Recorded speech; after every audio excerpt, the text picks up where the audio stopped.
ये हमारा वीडियो होने वाला है रिगार्डिंग इंडियन एविडेंस एक्ट के प्रॉब्लम बेस्ड क्वेश्चन के बारे में।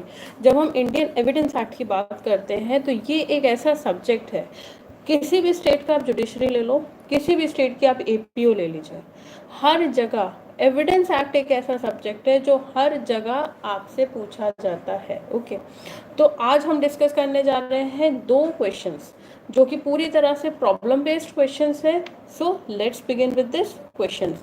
सबसे पहला जो क्वेश्चन है, देखिए ये जो क्वेश्चंस है दे आर इम्पोर्टेंट जहाँ पे भी आपका एविडेंस एक्ट पूछा जाता है। ओके, प्री में, मेंस में, कहीं पे भी ये क्वेश्चन आपसे पूछा जा सकता है। यूपी हो गया, राजस्थान हो गया, कहीं पे भी, एनीवेयर। ओके, चलिए क्वेश्चन पे आते हैं हम लोग सीधे direct. A commits the murder of B, यानी कि ए ने क्या किया है, बी का मर्डर किया है, और दो पुलिस वालों ने, two police officers are eye witness, सिर्फ दो पुलिस वालों ने क्या देखा है, ए को बी का मर्डर करते हुए देखा है। They are the eye witness of this occurrence. There is no witness except these two police officer, यानी कि जब ए और बी का ए बी को जब मार रहा था, कमिट कर रहा था मर्डर, उस टाइम पे सिर्फ और सिर्फ दो पुलिस वाले थे। ओके, ये दो पुलिस वाले हैं, चलिए टोपी भी पहना देते हैं इनको, ये रहे पुलिस वाले। जब ए बी को मार रहा था, दो पुलिस वाले थे जो देख रहे थे कि ए ने ही मर्डर किया है बी का, they are the eye witness. इसके अलावा कोई और थर्ड पर्सन नहीं था जो ये देख रहा था। ठीक, अब आपसे जो क्वेश्चन पूछा जा रहा है, can court convict the offender A, क्या कोर्ट ए को कन्विक्ट कर सकती है on the basis of testimony of only police witness? ये आपसे क्वेश्चन पूछा जा रहा है। फिर बाद में कहा जा रहा है कि भाई रीजन भी दीजिए और उसके साथ साथ केस लॉज भी बताइए। तो सबसे पहले आप लोग बताओ, क्या हम ए को कन्विक्ट कर सकते हैं? चलिए बताइए, फटाफट कमेंट करके बताइए ताकि हम आगे आंसर डिस्कस करें। क्या हम ए को कन्विक्ट कर सकते हैं? जस्ट राइट येस और नो।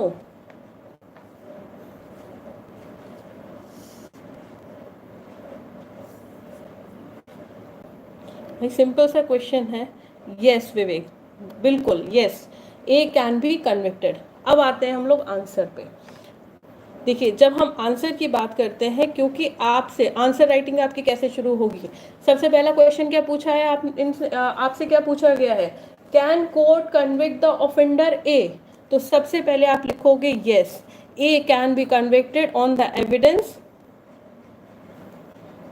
बिल्कुल रिस्ट्रिक्शन नहीं है, अभी रिस्ट्रिक्शन पे भी आएंगे विवेक जी।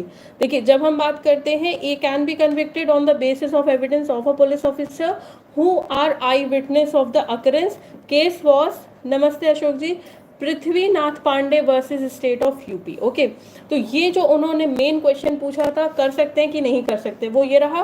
अब उन्होंने पूछा था रीजन। देखिए, जब हम रीजन की बात करेंगे तो यहाँ पे आपके दो सेक्शंस आएंगे, सेक्शन 25 एंड सेक्शन 26, 25 और 26, जहाँ पे ये बोला गया है कि जो कन्फेशन हुआ है, जो कन्फेशन दिया जा रहा है पुलिस ऑफिसर को, वहाँ पे जो पुलिस कस्टडी में अगर कन्फेशन दिया जा रहा है पुलिस ऑफिसर को या किसी और को भी, it is irrelevant, not admissible, okay, in evidence.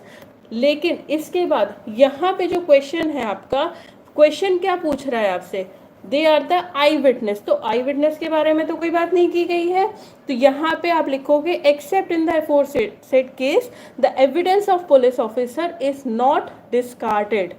इसको हम नहीं हटाएंगे। ऐसा नहीं है कि हम भाई एविडेंस पुलिस ऑफिसर दे रहा है तो हम उसको नहीं मानेंगे, ऐसी बात नहीं है। On the grounds of being evidence of a police officer, क्योंकि सिर्फ वही दो लोग ऐसे थे जिन्होंने ए को देखा है बी को मर्डर करते हुए। That is why the Allahabad high court का ये केस है, Prithvinath Pandey versus state of Uttar Pradesh का, हेल्ड किया था। ओनली फैक्ट्स, मेयर का मतलब होता है ओनली जो फैक्ट्स होते हैं, that witness belong the police department can not be a ground to reject. मतलब ये बोल रहे हैं कि अगर वो जो विटनेस है वो पुलिस डिपार्टमेंट का है, तो इसका मतलब ये नहीं है कि सिर्फ उसी ग्राउंड पे हम उसका जो भी वो एविडेंस दे रहे हैं उसको हम क्या कर दें, रिजेक्ट कर दें। ऐसा नहीं है, उसको हम एक्सेप्ट करेंगे। कब? एक्सेप्शन क्या है? इफ अदरवाइज इंस्पायर्स, यानी कि कहीं हमको ऐसा कॉन्फिडेंस आ रहा है, ऐसा लग रहा है कि वो क्या है, नॉट नो हॉस्टिलिटी, यानी कि कोई शत्रुता है, okay, of the police officer with the accused, यानी कि ये क्या बोल रहे हैं कि सपोज ये ए है, ए ने बी का क्या किया, मर्डर किया। यहाँ पे दो पुलिस वाले हैं जिन्होंने देखा ए को मारते हुए। अब यहाँ पे वैसे तो इसको कन्विक्ट कर लिया जाएगा, कब नहीं करेंगे, अगर इन दोनों की क्या है, किसी तरह की कोई शत्रुता है ए के साथ, और इस चीज़ का कॉन्फिडेंस आ रहा है कोर्ट में कि दे आर नॉट ऑनेस्ट, तब हम इसको रिजेक्ट कर सकते हैं, एविडेंस हम एक्सेप्ट नहीं करेंगे, तो ये आपका एक्सेप्शन हो जाएगा। तो आंसर को कैसे फ्रेम करना है, देखिए हिंदी मीडियम की जहाँ तक बात है, इंग्लिश हम बहुत सिंपल कोशिश करते हैं कि हम बहुत ही सिंपल इंग्लिश यूज़ करें। Good evening Nitesh. तो हम बहुत सिंपल हिंदी इंग्लिश का यूज़ करते हैं और हिंदी में ही हम आपको पूरा समझाते हैं, ओके। नेक्स्ट, इसके बाद अब आप और क्या दोगे, थोड़ा सा पृथ्वीनाथ पांडे के केस को, ओके। इस यहाँ पे बेसिकली आपको ये जो पूरा पोर्शन है, ये पूरा पोर्शन आपको ये बता रहा है, गुड इवनिंग वर्षा, ये पूरा पोर्शन आपको ये बता रहा है, जो आपका क्वेश्चन पूछा गया है कि क्या हम ए को कन्विक्ट कर सकते हैं कि नहीं कर सकते हैं, तो ये this is the conclusion part, okay. चलिए बढ़ते हैं अगले क्वेश्चन की तरफ। नेक्स्ट क्वेश्चन ये है, इन अ केस द एक्यूज्ड ए को चार्ज किया गया है अंडर सेक्शन 302, ठीक है, ए को चार्ज किया गया है अंडर सेक्शन 302, किसके लिए, बी को मारने के लिए, बी को मर्डर करने के लिए, लेकिन कोई भी डायरेक्ट एविडेंस नहीं है, there is no direct evidence regarding the occurrence of a murder, ठीक है, कोई भी डायरेक्ट एविडेंस नहीं है कि ए ने ही बी को मारा है, but there is a evidence to show that the accused A and deceased B, लेकिन एविडेंस हमारे पास कौन सा है कि जो एक्यूज्ड ए है और जो बी है जिसकी डेथ हो गई है, वो मतलब मर्डर होने से पहले दोनों को साथ में देखा गया था। फिर से समझ लेते हैं, ए एक पर्सन है, उसको अंडर सेक्शन 302 क्या किया गया है, चार्ज किया गया है, किसके लिए, बी के मर्डर के लिए, बी के मर्डर के लिए इसको चार्ज किया गया है। कोई भी डायरेक्ट एविडेंस नहीं है, सिर्फ क्या है हमारे पास कि लास्ट टाइम बी के मर्डर होने से जस्ट पहले ये देखा गया था ए और बी साथ में थे। लास्ट टाइम क्या देखा गया था कि जो ए पर्सन है और जो बी पर्सन है वो साथ में थे, ये क्वेश्चन है आपका। नेक्स्ट ये पूछ रहे हैं कि अब ये बताइए, ये जो आपको सर्कमस्टेंशियल एविडेंस दिया गया है, परिस्थिति साक्ष्य जिसको कहते हैं, ये आपको जो दिया गया है, क्या उस बेसिस पे हम ए को कन्विक्ट कर सकते हैं, सिर्फ और सिर्फ इस बेसिस पे कि दोनों को साथ में देखा गया था आखिरी टाइम जब बी का मर्डर हुआ था, उससे जस्ट पहले देखा था कि दोनों साथ में है, क्या ये ग्राउंड सफिशिएंट है, क्या ये सर्कमस्टेंशियल एविडेंस सफिशिएंट है? अगर है, अगर नहीं है, दोनों ही कंडीशन में अपना रीजन दीजिए और केसेस बताइए। अब सबसे पहले आप लोग बताइए, क्या ए का कन्विक्शन हो सकता है कि नहीं हो सकता है, फटाफट कमेंट करके बताइए।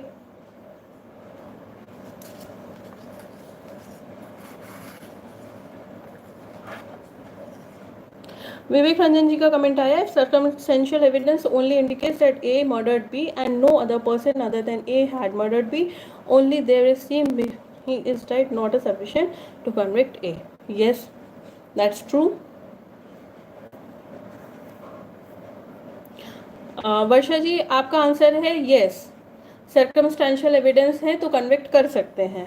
दो वोट आए और दोनों ही बिल्कुल विपरीत दिशा में। चलिए आंसर पे आते हैं, आंसर जब आपको बताएंगे तो आपका क्लियर हो जाएगा। इन्फ्लुएंस फ्रॉम द एविडेंस, देखिए जब सर्कमस्टेंशियल एविडेंस की बात की जाती है तो हमेशा जब कन्विक्शन होता है सर्कमस्टेंशियल एविडेंस में हमेशा चेन बनाई जाती है, ठीक है, जो भी चीज़ें हुई हैं उनको एक क्रम में लगाया जाता है, ठीक। यहाँ पे सिर्फ आपके पास एक फैक्ट है कि दोनों को आखिरी बार साथ में देखा गया था, ठीक है ना, तो ये चीज़ कन्विक्शन के लिए पूरी नहीं है। Thank you so much Prashant, thank you. चलिए आंसर पे आते हैं कि आंसर फ्रेमिंग कैसे होगी। अगर वीडियो अच्छा लग रहा है तो प्लीज़ लाइक कर दीजिएगा, सब्सक्राइब कर दीजिएगा चैनल, ओके। और अगर किसी को भी टेस्ट सीरीज ज्वाइन करनी है for the Bihar PCSJ law के लिए या GS के लिए या दोनों के लिए, they can call me on 7906337226। Okay, इस नंबर पे आप कॉल कर सकते हो, व्हाट्सएप कर सकते हो, for the law and GK series test series भी ले सकते हो, मटेरियल भी ले सकते हो, everything is provided in the test series, okay. चलिए बढ़ते हैं आंसर की तरफ। जब हम आंसर की बात करते हैं तो आपसे पहला क्वेश्चन क्या पूछा है, कन्विक्ट कर सकते हैं कि नहीं कर सकते हैं। तो सबसे पहले आपका आंसर होना चाहिए no. A must not be convicted on the basis of given circumstantial evidence, क्योंकि circumstantial evidence इन्होंने कोई स्टोरी नहीं बताई, इन्होंने सिर्फ एक फैक्ट दिया कि दोनों को आखिरी बार साथ में देखा गया था, इसके अलावा कुछ नहीं बताया। तो सिर्फ इतने फैक्ट पे आप कन्विक्ट नहीं कर सकते हो ए को। केस क्या था, लखनपाल वर्सेस स्टेट 1979 का केस। अब केस में आते हैं, ये आपका फर्स्ट पार्ट हो गया। उन्होंने पूछा था रीजन, अब आते हैं रीजन पे। रीजन क्या है, देखिए जब आप केस रेफर करोगे तो रीजन में लिखोगे the fact of the given problems are similar to Lakhanpal versus state, जो दिया गया है। इसमें क्या बोला था कि भाई circumstantial evidence that accused was seen with the deceased just before the murder of deceased is not sufficient to warrant a conviction। ये ऑलरेडी सुप्रीम कोर्ट ने इस केस में बोल दिया है।